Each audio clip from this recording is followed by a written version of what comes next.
Is the ANC on the verge of collapsing and becoming just like the Zimbabwean party ZANU-PF? Or have some of the leaders forgotten the purpose and roles that they were assigned to do, or have been overwhelmed with greed? Deputy President, please indulge me on this one. I'm sure you are aware of the reports that have been circulating, particularly with regards to the declarations that you made in Parliament, with regards to the properties that you owned. The issue that perhaps South Africans are concerned about is there seems to be an allegation that senior government officials are using their positions to amass wealth and live in luxury. What is your response, particularly as it pertains to you? What properties do I own? The one in Constantia that you declared in Parliament? No. People must read.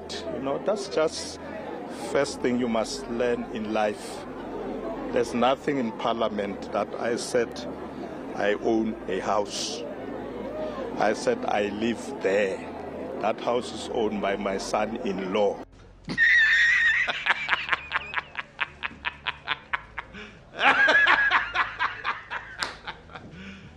You serious? Well, one thing I can say is that General Mkhwanazi has revealed to us something big, a wake-up call to South Africans and other political leaders, particularly those in the ANC. As of early August 2025, the ANC has faced criticism for its lenient approach to tackling corruption and governance issues in municipalities. Although senior leaders have been deployed to address these challenges, analysts argue that decisive action remains lacking. With the 2026 local elections approaching, the ANC's reputation is under strain due to a spate of fresh corruption scandals. And it's alleged that mainstream media has not been publishing stories about particular individuals due to the impact that it would have on the party. But isn't it too late? Because most people are aware of the corruption taking place in the party and has been happening. It's just people were not talking about it the same way that they are now. Police Minister SENZO MCHUNU is at the center of controversy.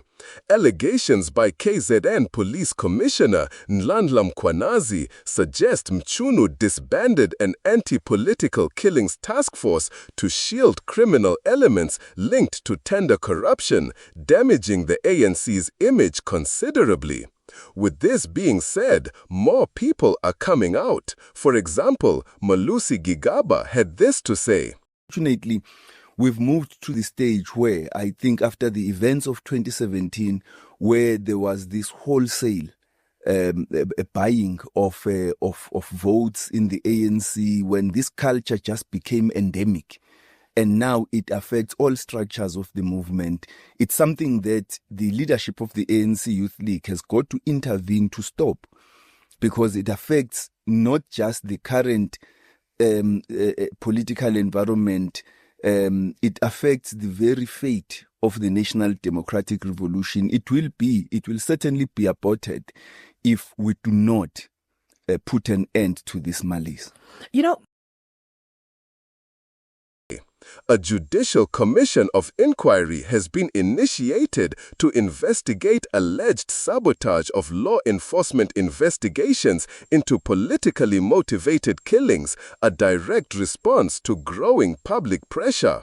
Former Chief Justice Raymond Zondo and the South African Council of Churches, SACC, have escalated calls for immediate and unified action against corruption, pointing to a deepening crisis. South Africa wasn't stolen in one night. It was hijacked, piece by piece, contract by contract, tender by tender. The ANC didn't just lose its way. It became the very same thing it claimed to fight. Liberators became looters, and the revolutionaries became racketeers.